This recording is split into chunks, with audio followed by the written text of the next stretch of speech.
Hello everyone. I hope you're having a good day and you're staying safe. I'm Sesa Gill, a legal intern at Lexis and Company, and today I'm going to be talking about custom as a source of law. So custom is a significant wellspring of law. It is attractive to characterize the equivalent. Custom has been characterized by different legal advisors according to the ideas, getting theories, views, and beliefs. According to Simon, custom is an exemplification of those standards which have complemented themselves to the national still small voice as standard of equality and open utility. Now let's talk about types of customs. So there are two types of customs. First is customs without sanction and second is customs having sanction. Customs without sanction So, customs with sanctions are those customs which are merely non dictatory and they are altogether seen as the nearness of the public beliefs which are contrary to the views expressed by Austin and positive theory. Customs without sanction are those customs which are implied by the state. Customs having sanction are those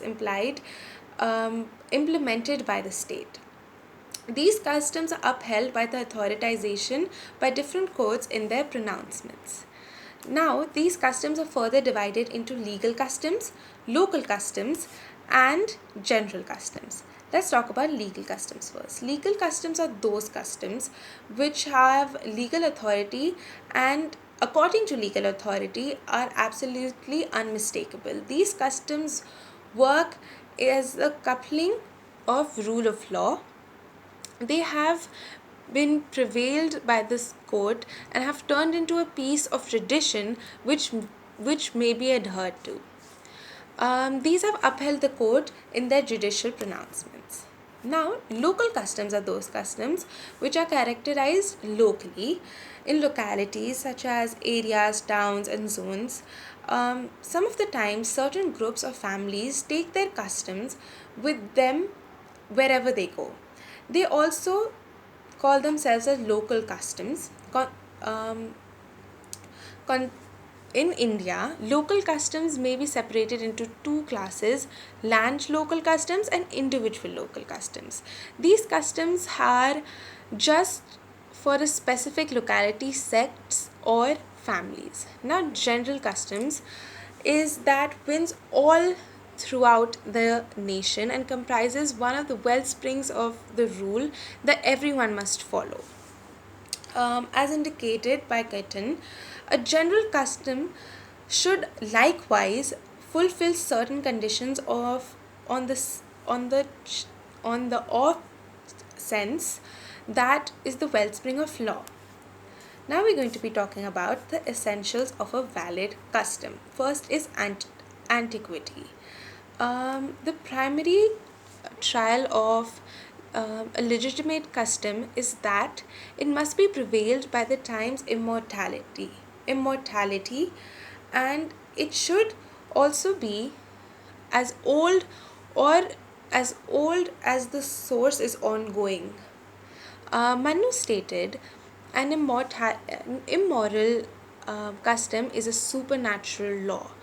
Days of ancient times imply civil law in the framework inferred conwen- consequently and initially implied in England and traditional times to so remote that non-living human can recollect it if proof is considering it. Then there is reasonability. The second significance of a legal trial or a legitimate custom is that of reasonability. They must not be unreasonable. It must be helpful and advantageous to the general public. On the off change, on the off change that any party face difficulties in the custom, the parties must fulfill and convey the court that a particular custom is not unreasonable. Continuance.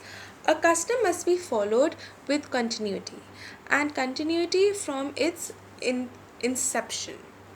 it should be continued since it was made into a custom.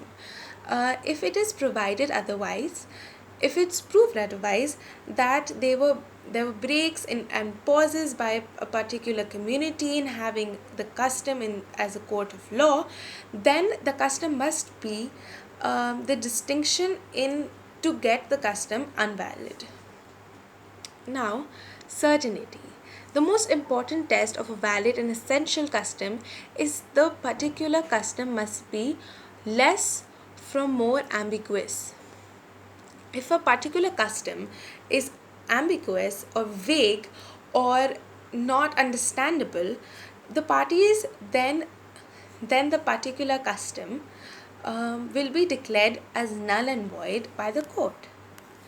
Um, there should be judicial nature. The custom must have a judicial nature, and the custom must refer to the legal reasons, and um, a mere voluntary practice must not be conveyed of a being based on a rule of law or obligation does not amount to a direct legal custom. So I hope you were able to understand about how custom has come to be a source of law, the essentials which are important for a custom to become a law, and I hope you have a great day, and thank you so much for watching.